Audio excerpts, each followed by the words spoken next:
Extremely wicked, shockingly evil, and vile. Well, it's not quite as bad as that.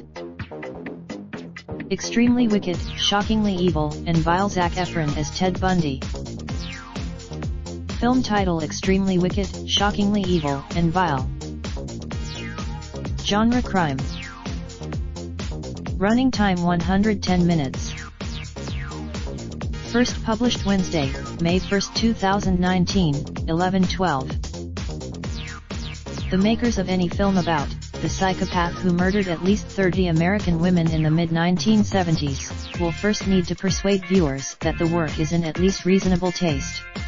Good taste is out of on those limited grounds. The film's director, whose documentary on Bundy is already available, succeeds with some room to spare.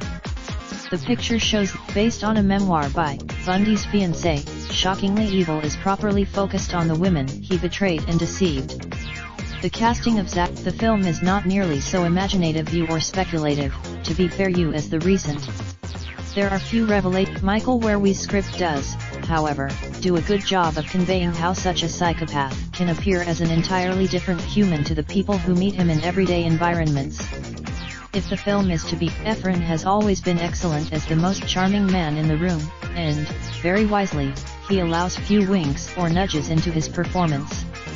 Bundy got as far. We are reminded that this was the first televised trial in the United States, and John Malkovich's turn as the grandstanding judge highlights the downsides of that practice.